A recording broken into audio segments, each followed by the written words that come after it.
बेहद गुस्से में हैं रूस के राष्ट्रपति व्लादिमीर पुतिन। गुस्सा इतना है कि पुतिन ने जला दिया जापोरिजिया और ले लिया अपना जनवरी बदला। ऐसा हम इसलिए कह रहे हैं क्योंकि जापोरिजिया में हारे यूक्रेन नाटो, जिसे देखकर लग रहा है ये था पुतिन का जनवरी बदला। पुतिन के गुस्से की आग में जल गया जापोरिजिया।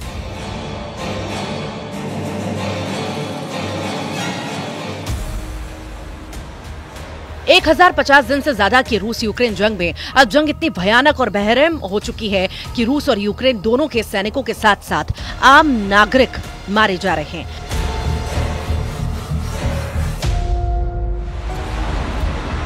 हम आपको 3 तस्वीरों के जरिए रूस यूक्रेन जंग की वो हकीकत बताने जा रहे हैं कि कैसे जेलेंस्की का यूक्रेन कागज पर जंग जीत रहा है, बल्कि जमीन पर रूस युद्ध में बाजी मार रहा है। हैरानी की बात तो यह है कि बाइडेन ने जाते जाते यूक्रेन को जिताने के लिए पूरा जोर लगा दिया।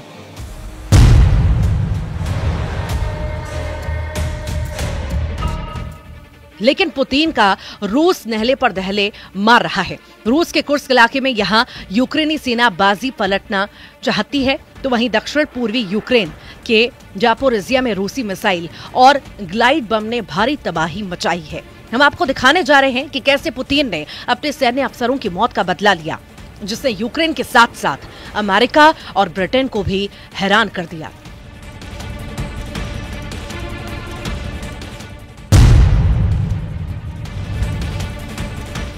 चौंतीस महीने से ज्यादा की जंग में यूक्रेन की तरफ से 32 देशों के घातक हथियार भी रूस को युद्ध में चित नहीं कर पाए। हालात ये हो गए हैं कि पुतिन का रूस पूर्वी पश्चिम और दक्षिणी यूक्रेन के कम से कम 5 इलाकों को रौंदता हुआ तेजी से आगे बढ़ रहा है। रूस की नई ओरेशनिक मिसाइल तो यूक्रेन के लिए कयामत साबित हो रही है।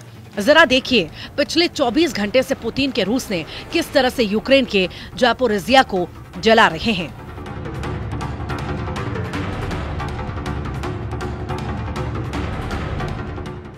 यूक्रेन के आरोपों के मुताबिक रूसी सेना ने दक्षिण पूर्वी यूक्रेन के जापोरिजिया में भयानक मिसाइल और ग्लाइड बम से हमले किए हैं। जो जानकारी मिल रही है उसके मुताबिक रूसी सेना ने जापोरिजिया में हाई स्पीड मिसाइलों से पहले हमले किए, फिर कुछ सेकंड बाद भारी विस्फोटकों से भरे ग्लाइड बम जापोरिजिया को जलाने लगे।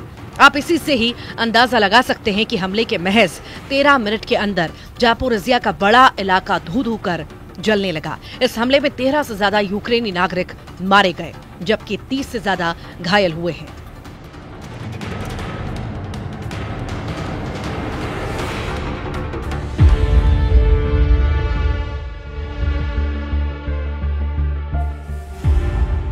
जापोरिजिया के क्षेत्रीय गवर्नर इवान फेडोरोव ने इस बड़े हमले की जानकारी देते हुए कहा कि शाम करीब 4 बजे शहर में 2 बम गिरे, जिससे औद्योगिक बुनियादी ढांचे और आवासीय इमारतों को काफी नुकसान पहुंचा। स्टेट सर्विस फॉर इमरजेंसी ने इस हमले में 4 सरकारी इमारतें और 27 वाहन तबाह होना बताए हैं। इसके अलावा 13 की मौत भी रूसी हमले में हुई है।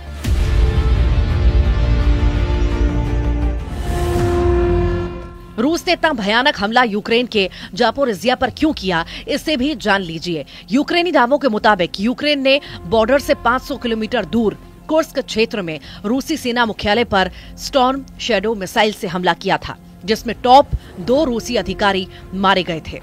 रूस के ये दोनों अधिकारी लेफ्टिनेंट कर्नल रैंक के थे।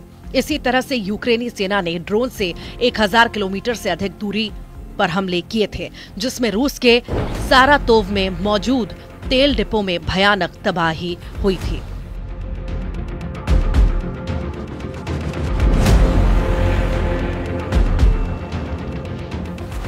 रूस यूक्रेन जंग काफी विनाशक हो चुकी है। कुर्स्क इलाके में रूसी सैनिकों के साथ उत्तर कोरिया के लगभग 12,000 सैनिक यूक्रेनी सेना पर हमला कर रहे हैं। अब तक कोरियाई सैनिक यूक्रेन के 300 सैनिकों को मार चुके हैं, लेकिन अब यूक्रेन दावा कर रहा है कि उसने रूस की तरफ से जंग कर रहे कई कोरियाई सैनिकों को मार डाला है और कई को जिंदा पकड़ लिया है।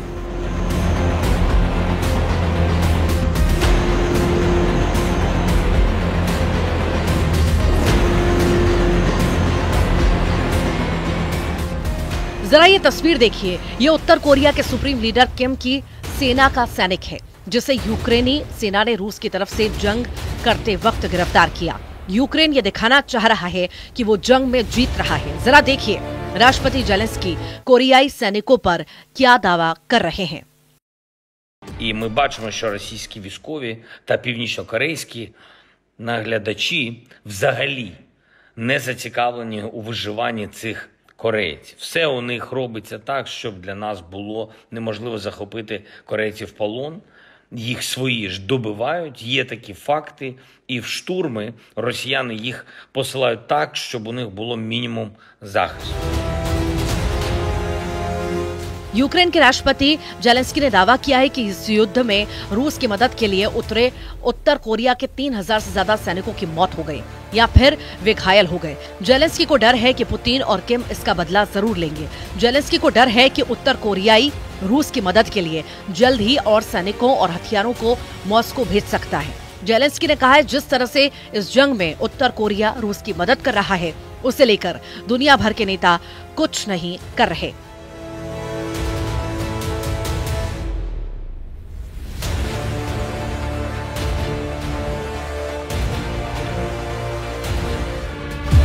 दक्षिण कोरिया की सेना ने भी कहा है कि इससे स्पष्ट संकेत है कि उत्तर कोरिया सुसाइड ड्रोन सहित अत्याधुनिक हथियारों और सैनिकों को रूस भेजने की तैयारी कर रहा है।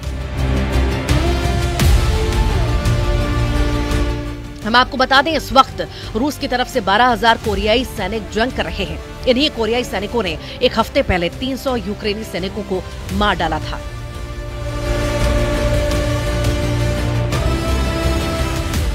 यूक्रेन, नेटो और पश्चिमी देशों की खुफिया एजेंसियां इस वक्त पुतिन के परमाणु तेवरों से कांपने लगी हैं। खबरों में दावा किया गया है कि 72 साल के पुतिन पिछले 48 घंटे में अपने टॉप कमांडरों और मंत्रियों के साथ मॉस्को से लेकर सेंट पीटर्सबर्ग तक लगातार परमाणु मीटिंग कर रहे हैं। दावा किया जा रहा है कि जब से यूक्रेनी सेना ने नेटो देशों के साथ मिलकर रूस पर लंबी दूरी को मिसाइलों से हमले किए हैं, उसके बाद से पुतिन ने दो टूक कह दिया है कि अब टेबल पर नहीं, सिर्फ जंग के मैदान में ही युद्ध का फैसला होगा। आने वाले कुछ घंटों में ही रूस की तरफ से यूक्रेन पर या तो परमाणु हमला हो सकता है या फिर लंबी दूरी की बड़ी मिसाइलों से यूक्रेन की राजधानी कीव को तबाह किया जा सकता है।